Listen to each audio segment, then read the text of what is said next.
नमस्कार दर्शकों, आप सभी का हार्दिक स्वागत है आपके अपने YouTube चैनल ज्योतिष तंत्र में। दर्शकों, बहुत से लोगों के कमेंट आए कि पुत्र प्राप्ति के लिए या पुत्री प्राप्ति के लिए कौन सा दिन उत्तम रहता है, क्योंकि जो वार हैं, जो दिन हैं, वो भी ग्रहों से ही संबंधित होते हैं। 9 ग्रह होते हैं। 9 में से 7 ग्रह को राशि का अधिपति भी बनाया गया है और दिन का अधिपति भी बनाया गया है। 2 ग्रह केवल ऐसे हैं जिनको ना तो कोई राशि मिली है और ना कोई दिन मिला है, वो हैं राहु और केतु। इन दोनों को जो समय मिला है वो मिला है राहु काल में। राहु काल और ग्रहण काल, ये समय इनको मिले हुए हैं। ना तो कोई दिन मिला है, ना कोई राशि मिली है। ठीक है, तो इनको कंसिडर हम यहाँ नहीं करेंगे राहु केतु को। ठीक है, राहु काल में या फिर ग्रहण काल में गर्भाधान संस्कार नहीं करना चाहिए, गर्भधारण नहीं करना चाहिए, नॉर्मली भी मैथुन नहीं करना चाहिए। अब बात करते हैं कि भाई बहुत से लोग चाहते हैं कि भाई उन्हें पुत्र हो, और वो कहते हैं कि भाई इसके लिए में दिन बताइए, दिन कौन सा अच्छा रहेगा पुत्र के लिए, या गर्भ में पुत्र आ जाए, गर्भ में पुत्र आए उसके लिए दिन बताइए। या बहुत से लोग बोलते हैं कि हमें पुत्री चाहिए, गर्भ में पुत्री आ जाए उसके लिए दिन बताइए। तो दर्शकों, यहाँ पे हम बात करेंगे 7 वार की, यानी कि 7 दिनों की। आप अपनी इच्छा के अनुसार कुछ भी सेलेक्ट कर सकते हैं। मैं केवल यहाँ पे ज्योतिष के अनुसार बात बताने वाला हूँ। गर्भधारण के लिए आप कोई सा भी दिन चुन सकते हैं।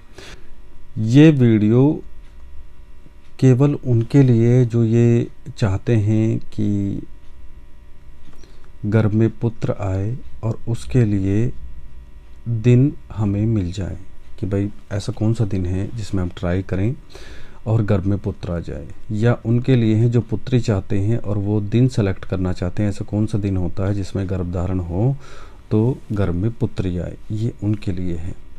लेकिन दर्शकों, ये बेसिक है, मैं आपको पहले ही बता देता हूँ, ये बेसिक है, ये बेसिक चीज़ें हैं।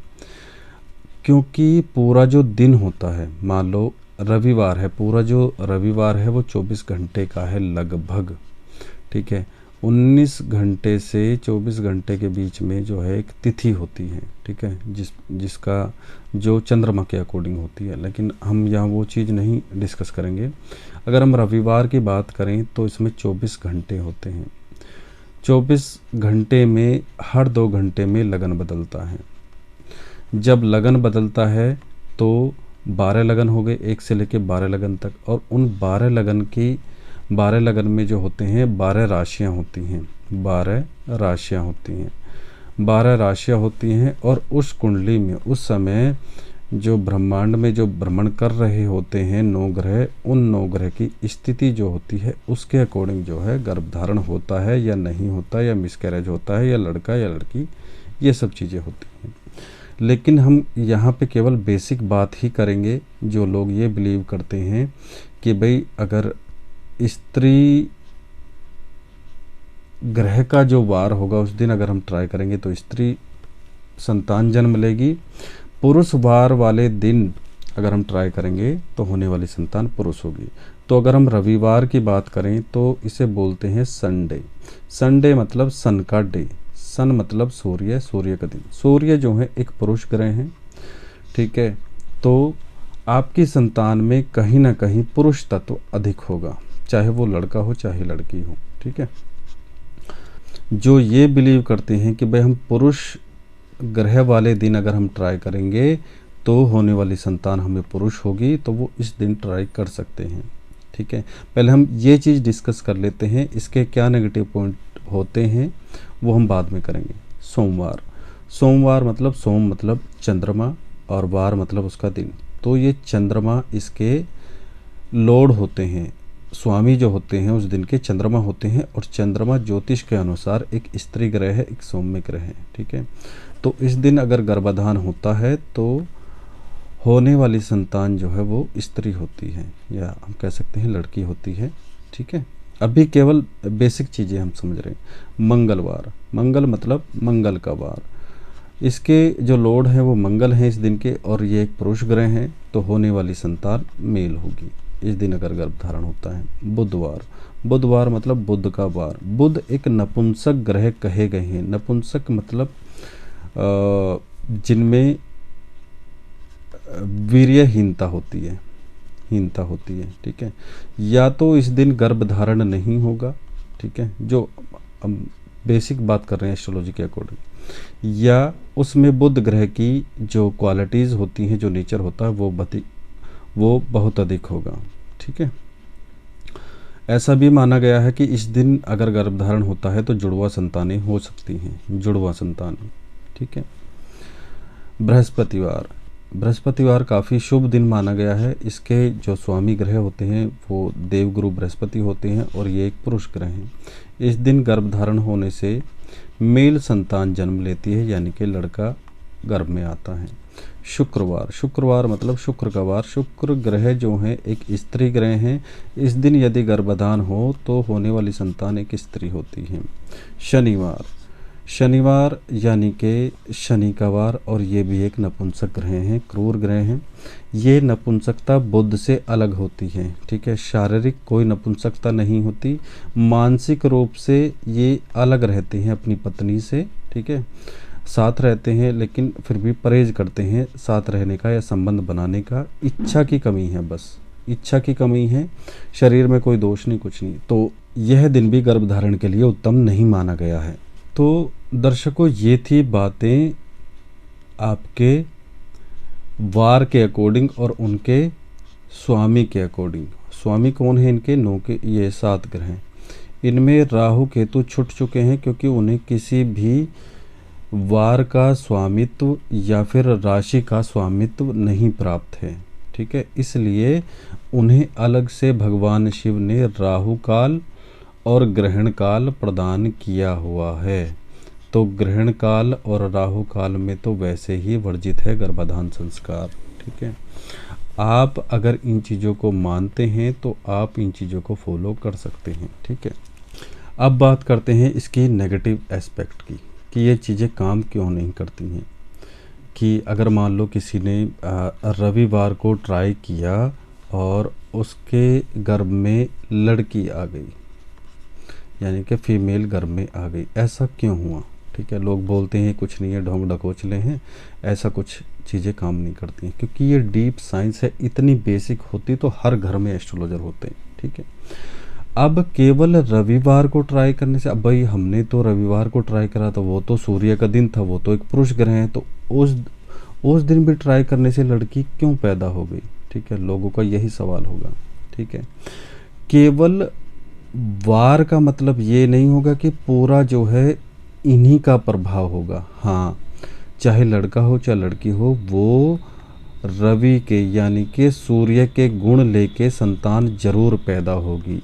ईगो, ठीक है, धर्म कर्म के काम, ठीक है, किसी की बात ना सुनना, सुनने से मतलब है कि भाई बात ना झेलना, कटी जली ना झेलना। ठीक है, स्वाभिमानी, ये गुण उसमें होंगे ही होंगे। अगर आप चंद्रमा को ट्राई करते हैं, यदि आप सोमवार को ट्राई करते हैं, जो आपकी होने वाली संतान है उसमें चंद्रमा के गुण होंगे ही होंगे। और प्लस जिस दिन वो संतान आपकी पैदा होगी, या मान लो वो सोमवार के दिन ही पैदा होगी, तो उसमें जो है उस संतान में स्त्री तत्व की अधिकता होगी, वह बहुत इमोशनल होगी संतान। ठीक है, तो इस प्रकार के गुण तो आएंगे ही आएंगे, ये तो 100% है। लेकिन हम जो बात कर रहे हैं वो बात कर रहे हैं पुत्र या पुत्री। ठीक है, तो ये चीज़ केवल और केवल वार पे डिपेंड नहीं करती है। तो आप ये सोचेंगे फिर जब वार पे डिपेंड नहीं करती है तो इस चीज़ का फ़ायदा क्या? ये वीडियो इसीलिए बनाई जा रही है क्योंकि कई लोगों ने कमेंट किया था इस चीज़ के लिए। ठीक है, कई लोगों ने फ़ोन करके भी ये चीज़ें पूछी हैं। जब उन्होंने प्रॉपर कंसल्ट करा उसके बाद भी ये दिन अच्छा है जी, एक ने तो शनिवार को उन्हीं को ये तो अशुभ दिन है, मंगल भी अशुभ दिन है, क्रूर दिन है, रविवार भी अशुभ दिन है। ठीक है।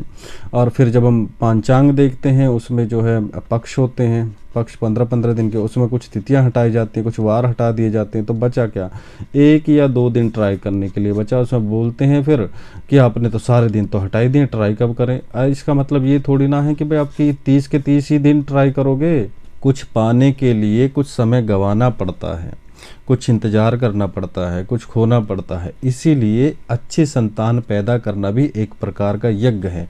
इसके लिए तो लोग 5-5 साल रुक जाते हैं। जो अच्छे एस्ट्रोलॉजर होते हैं वो देखते हैं पहले ग्रहों की स्थिति, कि शनि किस स्थिति में है, सूर्य किस स्थिति में, चंद्रमा किस स्थिति में। जब वो अच्छी स्थिति में होंगे तो उसके अकॉर्डिंग वो कैलकुलेट करके उससे लगभग 9 से 10 महीने पहले वो ट्राई करेंगे, तब जाके वो संतान एक योग्य संतान, अच्छी संतान जैसी वो चाहते हैं वो होती है। ठीक है। लोगों को तो 1 महीने में अगर कोई डेट ना मिले तो परेशानी हो जाती है। लोग और जो जिनको पता है वो तो 5-5 साल रुक जाएंगे कि भाई शनि अच्छी स्थिति में आ जाए, क्योंकि शनि जो है 1 साल एक राशि में 2.5 साल रहते हैं। मान लो वो मेष राशि में भ्रमण कर रहे हैं तो मेष राशि में वो रहेंगे 2.5 साल।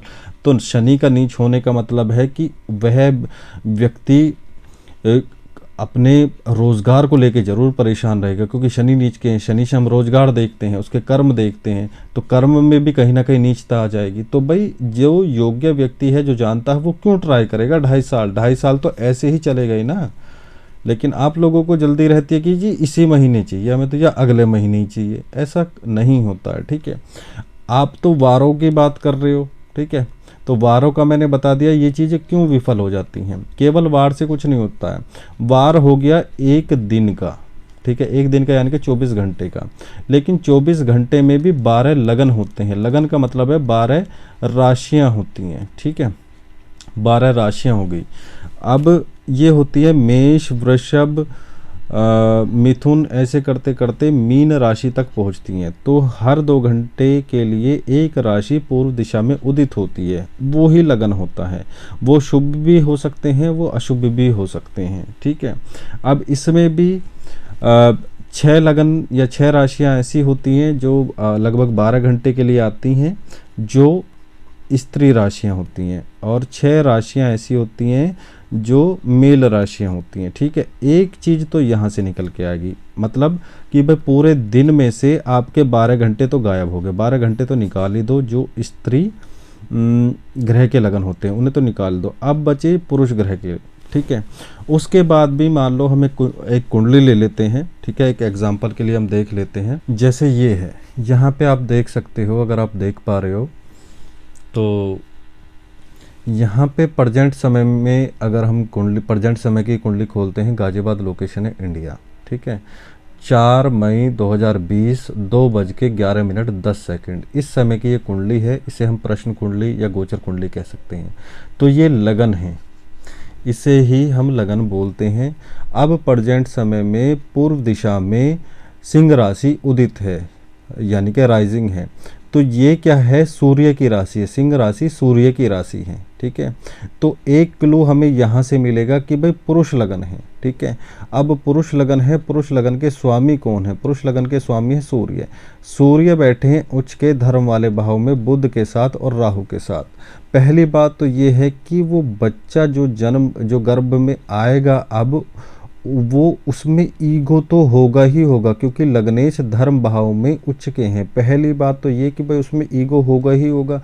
ईगो किस चीज़ के लिए होगा? हो सकता है वो कोई मंदिर का निर्माण कराए अपनी फैमिली में, क्योंकि मेष राशि में सूर्य हैं और ये धर्म भाव में है, तो हो सकता है वो मंदिर का कोई निर्माण कराए, या घर में पूजा पाठ पहले से ना होती हो, वो घर में मंदिर बना ले तो पूजा पाठ की स्टार्टिंग करें, और इस बात का उसको घमंड रहे, उस बात का वो उसे स्वाभिमान रहे। राहु 7 में है तो लाइमलाइट में आने का वो प्रयास करेगा, वो समाज में, या फिर वो ऐसा कोई धर्म का चोला पहन के सामने आएगा जो उसे पब्लिक को दिखाना ही दिखाना है। ठीक है। अब बुध भी 7 में है। बुध जो है यहाँ पे 11 नंबर की राशि के स्वामी हैं, आय भाव के, तो वो इस चीज़ को वो आय भी बना लेगा। ठीक है।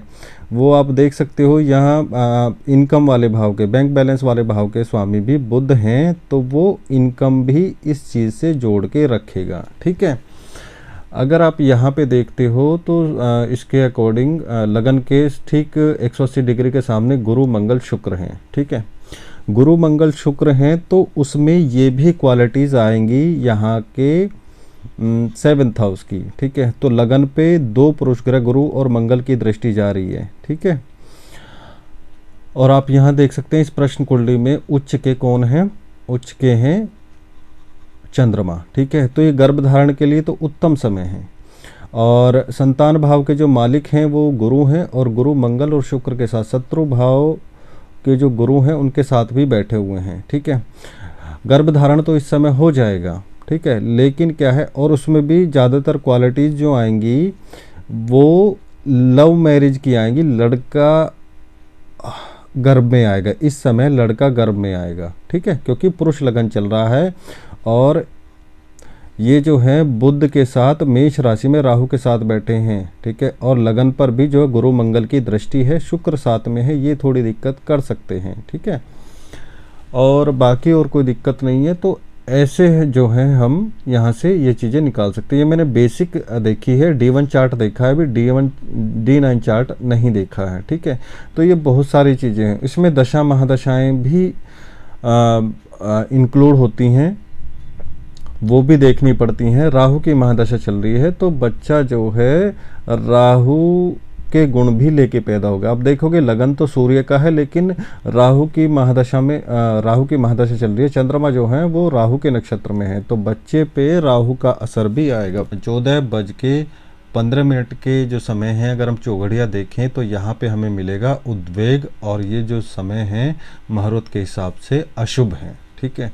तो ये सारी चीज़ें हमें देखनी पड़ती हैं चौघड़ियाँ। और दिन में अगर हम देखें तो ये समय बैठ रहा है उद्वेग का, ठीक है, और ये अशुभ समय है गर्भधारण के लिए। पुत्र तो हो जाएगा लेकिन उद्वेग ही उत्पन्न होगा उससे, ये अशुभ समय है गर्भधारण के लिए। क्योंकि वैसे भी अगर हम प्रश्न कुंडली की बात करें तो राहु की महादशा चल रही है, राहु की लगन पे भी दृष्टि है, राहु की पंचम भाव पे भी दृष्टि है, लगने से राहु के साथ में भी है, ठीक है। तो इस प्रकार हम विचार करते हैं। संतान प्राप्ति एक प्रकार का यज्ञ है, चाहे वो लड़की हो चाहे वो लड़का हो।